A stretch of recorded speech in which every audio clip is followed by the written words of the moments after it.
Alors bonjour Fred, eh ben écoute, je suis comme toujours cofondateur de QR Mobile, directeur commercial, voilà, et je suis là pour souhaiter une bonne année à tous, bien évidemment. Merci. Très mobile, hein, je te l'avais dit l'année dernière, je me suis pas trompé. Les tendances, c'est bien le mobile et ça continue. Et nous, on continue aussi puisque on est toujours sur le marketing, sauf qu'on a ajouté une petite pierre à l'édifice par rapport au commerce, au e-commerce, puisqu'on peut faire de la traçabilité unitaire sérialisée avec le petit code. Et on va pouvoir tracer un produit n'importe où dans le monde. Alors, est-ce que tu peux me donner un petit exemple? Oui, alors je vais donner un exemple sur, par exemple, du champagne. Allez, produit de luxe qui peut être contrefait ou avoir des marchés parallèles.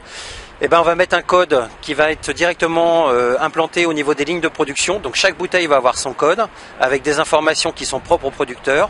On va rajouter dedans la couche marketing qui va permettre aux consommateurs d'avoir accès au contenu marketing, bien évidemment. Ouais. Voilà.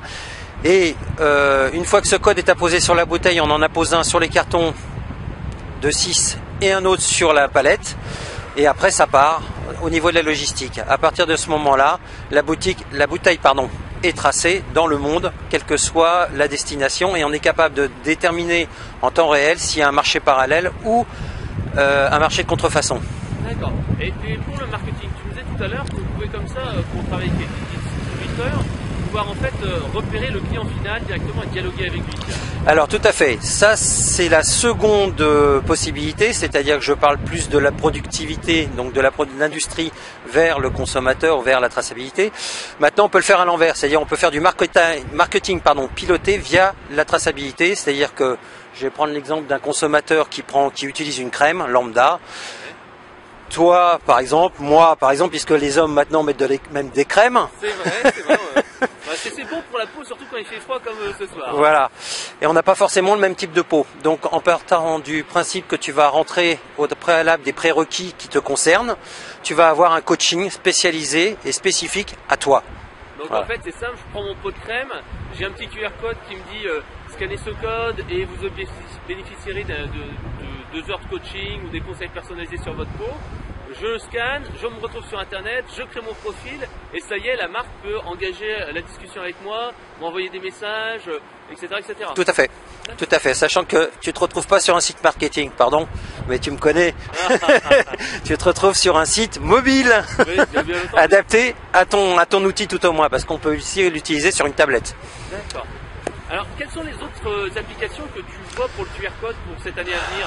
Parce qu'on voit qu'il y a de plus en plus de mobilité, on a parlé de RFID qui n'est pas arrivé, le QR code reste donc toujours un outil essentiel à utiliser. Et qu'est-ce que tu as fait comme utilisation qui pourrait être intéressante, un exemple de tes clients? Alors nous on a plus travaillé sur la traçabilité qui a été vraiment pour nous une étape, vraiment un gros putter pour nous.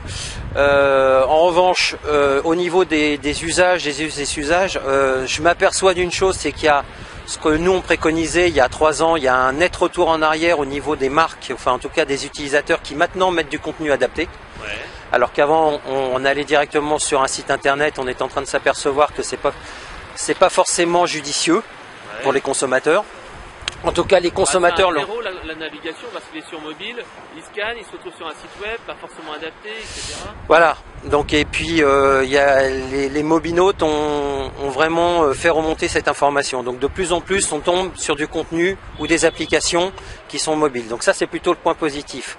Après, au niveau des usages, on va dire, je te dirais que, à mon avis, beaucoup, et on l'a entendu dans l'année 2012, disaient que le QR code était mort. Il est loin d'être mort. Je pense qu'il y a encore plein d'applicatifs à faire. Il y a plein de choses à faire au niveau des marques, au niveau du contact plutôt utilisateur. Et depuis que le e-commerce, voire le m-commerce, mais moi j'appelle ça toujours le commerce, quoi qu'il arrive. Après, c'est le support qui change. Voilà, peu importe.